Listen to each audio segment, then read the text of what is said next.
U.S. President Donald Trump has said homeless people must move out of Washington, D.C. as he vowed to tackle crime in the city. But the mayor pushed back against the White House, likening the capital to Baghdad, we will give you places to stay, but far from the capital, he posted on Sunday. The Republican president also trailed a news conference for Monday about his plan to make the city safer and more beautiful than it ever was before.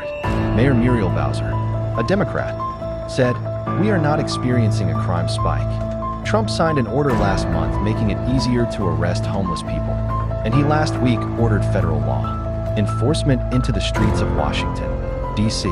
"We will give you places to stay, but far from the capital. The criminals, you don't have to move out. We're going to put you in jail where you belong." Alongside photos of tents and rubbish, he added, "There will be no Mr. Nice Guy. We want our capital back. Thank you for your attention to this matter."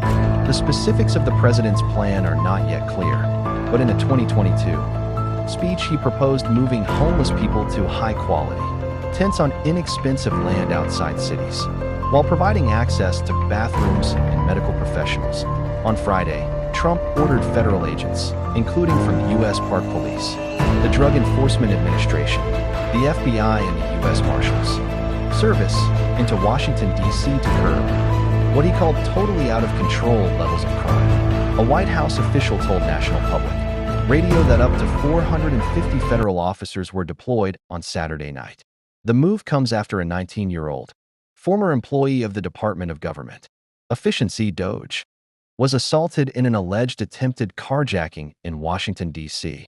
Trump vented about that incident on social media, posting a photo of the bloodied victim. Mayor Bowser told MSNBC on Sunday, "It is true that we had a terrible spike in crime in 2023, but this is not 2023. We have spent over the last 2 years driving down violent crime in this city, driving it down to a 30-year low." She criticized White House Deputy Chief of Staff Stephen Miller for dubbing the U.S. Capitol more violent than Baghdad. "Any comparison to a war-torn country is hyperbolic and false," Bowser said. Washington, D.C.'s homicide rate remains relatively high per capita compared to other U.S. cities, with a total of 98 such killings recorded so far this year. Homicides have been trending higher in the U.S. Capitol from a decade ago, but federal data from January suggests that Washington, D.C. last year recorded its lowest overall violent crime figures once carjacking, assault, and robberies are incorporated in 30 years. Trump has said there will be a news conference at the White House on Monday to outline their plans to stop violent crime in the U.S. Capitol.